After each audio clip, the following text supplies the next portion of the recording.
Hi there, welcome to Math School. Another little video on simplifying algebraic fractions. Again, it sounds like a mouthful, but again, it's a skill that I'm sure that most people can acquire, and you just got to know what to look for. All right, let's get going. Right, in order to simplify algebraic fractions, like any fraction that you're trying to simplify, you're looking for something that goes into the numerator and denominator. All right, so factorising. So I'm looking for a factor that goes into it.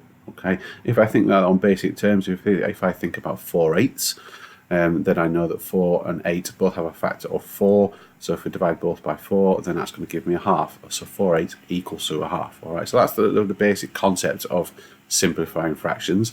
But with algebra, we've got to do the same thing. So we are looking to find a factor. All right. So potentially factorising it is the key part of this. So that's probably a key word. All right. So let's look at an example. So if I'm looking to simplify something like this, again, it looks potentially complicated. But if I kind of stick to that concept of what I've just said, is I'm looking to factorise it. I'm looking for a factor that goes into both those two things. All right. So first is I've got another skills of factorising. Now, if you're not quite sure what I mean by factorising, then please look at one of my other videos on factorising just expressions. And then for the one at the bottom, then I'm looking at factorising quadratics, right? Because that's what you've got here. I've got a normal or linear expression, and underneath I have a quadratic, but I'm looking to factorise, okay? So the easiest one to factorise is the one at the top, all right? So I'm looking at something that goes into both of these two things at the top. So the 6x plus 6, well, you can clearly see there's a 6 in both. So I am going to factorise the top by taking the 6 out, so divide them both by 6. And that's going to leave you with a bracket x plus 1. So I've divided the 6x by 6, which gives me just x. I've divided the 6 by 6, which leaves me with 1, which gives me this bracket. Okay, so that's the top bit, factorised, 6x plus 1.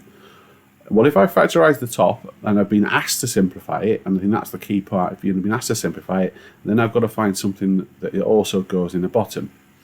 Now I've got this bracket of x plus 1. Now, if you go back over one of my videos in terms of factorising quadratics, when you factor quadratics looking like this, you're going to end up with two brackets. Now, one of them has to be an x plus 1 if this is going to simplify. All right. So if I factorise this, and what I've got is an x plus 1 and x plus 3. All right. Now, I'm not going to go over how I kind of come about factorising this quadratic, because that's another video entirely.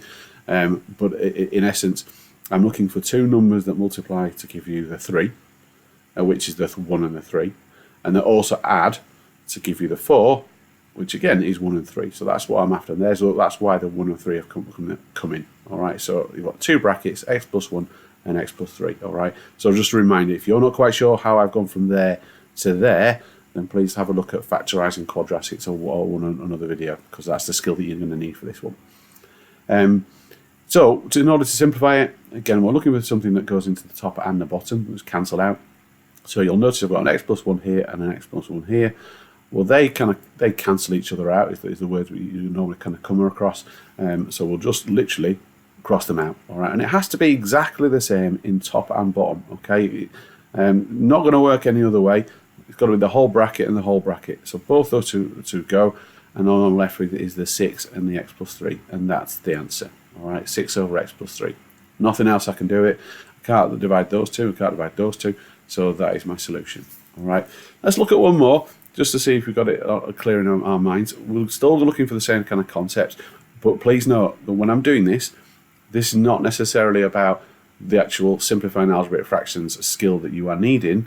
This is about being able to factorise it, if you can spot that. All right, so your understanding of factorising has to be solid in order to be able to do this.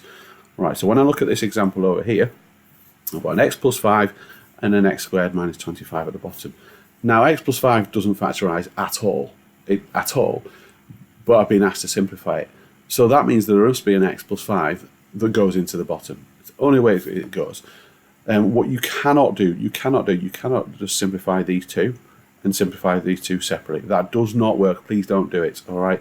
When you've got something with an x squared and x plus 5, you're more likely to have something that is going to form a bracket and simplifies.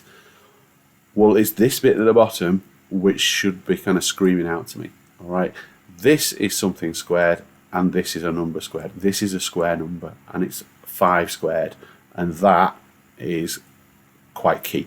All right, so this one over here, it's got a terminology, and it's called the difference of 2 squared. So something squared minus something else squared. All right, and it's called the difference of 2 squared.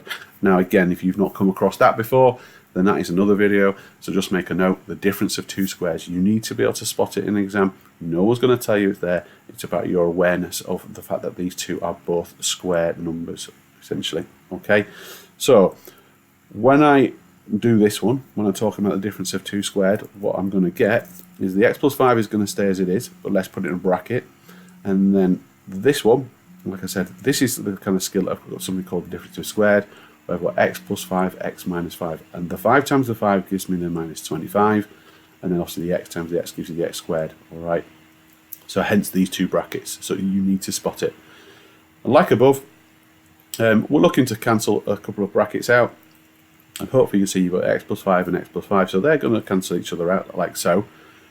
But we can't leave nothing over x minus 5. All right. Because if you think about this being a 4 and a 4, or what's 4 divided by 4? That would just be 1. So the numerator would have to be 1. All right. So you need to put the 1 at the top over x minus 5. All right. So that's the solution.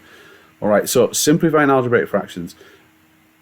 Not really as kind of a focus on actually simplifying too much, but more really focused on trying to find something a factor that goes into it. So it's your factorization skills.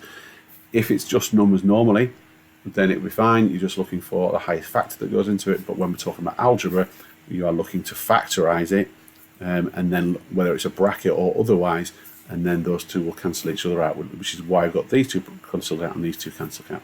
Okay. All right. So please make sure, if you're not quite sure with some skills I've used here, please do look at some of our other videos. Okay. Thanks for listening.